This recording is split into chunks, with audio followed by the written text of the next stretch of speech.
کیا کھڑے ہو کے نہانا گناہ ہے؟ بزرگوں سے سنا ہے.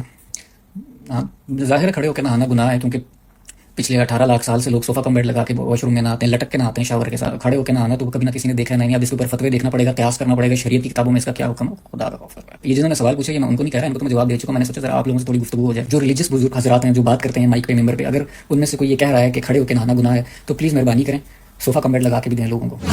سوشل میڈیا کے اوپر وہابی، رافضی، غیر مقلد یا جتنے بھی آپ باطل دھرم کے لوگوں کو دیکھیں گے، ان سب کی دکانیں صرف اور صرف اہل سنت پہ بہتان لگانے ہی سے چلتی ہیں. جب تک یہ اپنے دھرم کے پرچار کے لیے اہل سنت پر جھوٹ نہ باندھے، جب تک ان لوگوں کے ویو نہیں آتے.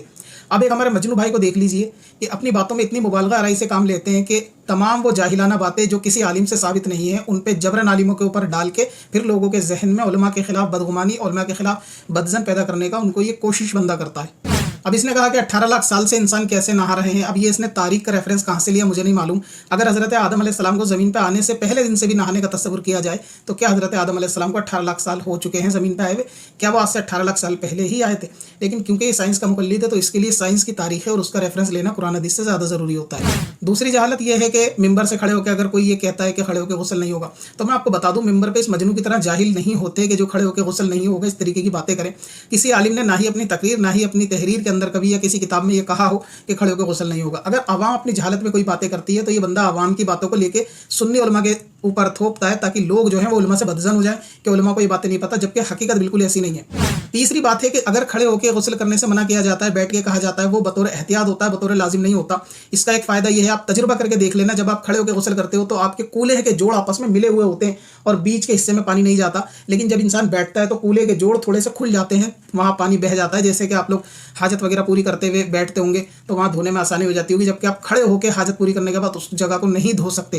تو اس سے پتہ چلتا ہے کہ بیٹھنے سے احتیاط زیادہ ہوتی ہے اور عورت کے بیٹھنے میں ادب زیادہ ہے. تو یہ بطور ادب اور مستحب کے لیے ہوتا ہے کہ عورت بیٹھے، بلکہ مرد بھی بیٹھ کر ہی غسل کرے، کیونکہ ہمارا دین ادب سکھاتا ہے.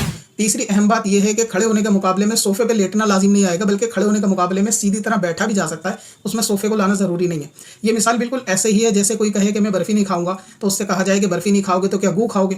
تو کیا برفی کے بعد سیدھا گو بچتا ہے؟ برفی کے بیچ میں لڈو بھی ہو سکتا ہے، لڈو کے بعد بھی بہت ساری مٹھائیاں ہو سکتی ہیں. ٹھیک ویسے ہی اگر کہا جاتا ہے کہ کھڑے ہو کے غسل نہیں کرنا چاہیے تو اس کا مطلب یہ نہیں ہے کہ صوفے پہ لیٹنا چاہیے. اس کا مطلب یہ ہے کہ غسل خانے میں ویسے ہی بیٹھا جا سکتا ہے، صوفے کی ضرورت بھی نہیں ہے. لیکن یہ لاجک سے دور اور جہالت سے بھرے ہوئے انفلوئنسر کو لگتا ہے کہ اگر کوئی بیٹھنے کا حکم دیتا ہے تو وہ گویا صوفے پہ لیٹنے کا حکم دے رہا ہے. لہٰذا بہتر اور مستحب یہ ہے کہ غسل بیٹھ کے ہی کیا جائے تاکہ کولے کے جوڑ وغیرہ آپس میں کھل جائیں اور پانی بہانے میں آسانی ہو جائے. البتہ جس طرح سے غسل کا فرض ادا ہو جائے، کھڑے ہو کے، بیٹھ کے، لیٹ کے، غسل ہر طریقے سے ہو جائے گا. کسی نے اس کو منع نہیں کیا. سوال کرنے والی لڑکی کے گھر میں اگر کوئی جاہل اور اس نے کہا کھڑے ہو کے غسل نہیں ہوگا تو یہ اس کے گھر کی پرسنل جہالت ہے، اس کو اہل سنت سے کوئی لینا دینا نہیں ہے.